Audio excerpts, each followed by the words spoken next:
بازرگانیکردن و مامەڵەکردن لە هەرێمی کوردستان لەگەڵ چەکدارانی داعش بە تەنها سوتەمەنی نییە، بەڵکو لە بەدواداچوونەکانی دەنگی ئەمریکادا لە زاری پەرلەمانتارانی فراکسیۆنە سەرەکیە جیاوازەکانی نێو پەرلەمانی کوردستانەوە ئەوە دەرکەوت کە ئاڵوگۆڕ و بازرگانی بە ئۆتۆمبیل و دانەوێڵەشەوە کراوە لەگەڵ چەکدارانی داعشدا.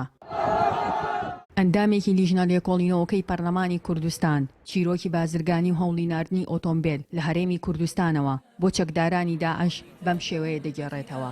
ئێمە لە سلەیمانی بەدەداچوونێکمان کرد بۆ ئەوەی کە کەسانێک ئەیانویست یاری دەبڵکابینە و توێتە لە مەعرەزەکانی سیارە لە سلەیمانی بکڕنەوە و پەیدای بکەن بە تایبەتی مەکینە سفرەکانی.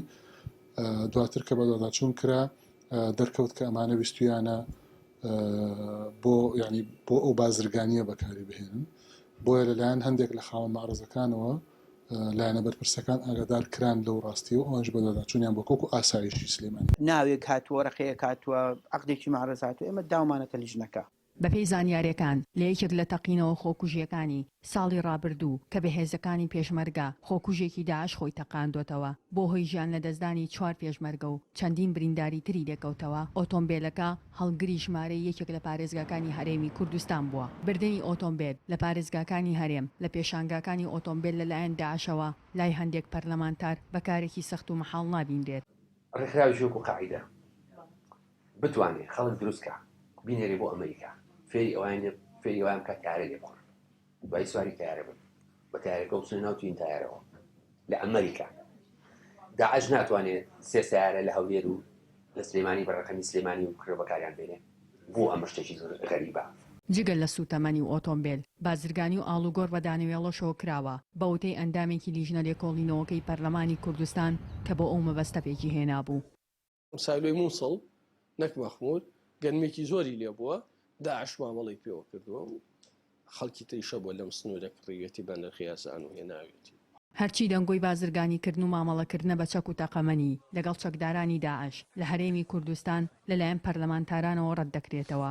لە بینی هەندێک خەڵکی مەدەنی یا هەندێک خەڵک بە ناوی پێشمەرگەوە لە سنووری داعش و لە بینی خەتی تەماسی ئێمە و داعشدا کە لەوانەیە شتێکی بچووک کرابێ، بۆیە بەڕاستی ئەو دەنگۆیانەی لە بینی هەرێمی کوردستان و داعش دەکرێت بۆ ناشرینکردنی دەسەڵاتی هەرێمە.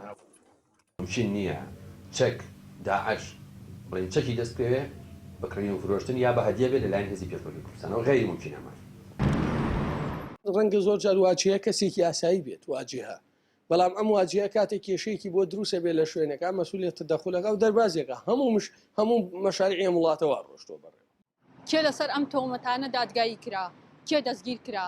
وەڵامی هەموو ئەم پرسیارانە لای لیژنەکەی حکوومەتی هەرێمی کوردستانە کە ئامادە نین نەزانیاری بدەن نە پەرلەمانتاران نە ڕایگەشتی و تەنانەت هەوڵەکانی ئێمەش بێسوود بوو بۆ وەرگرتنی لێدوان لێیان.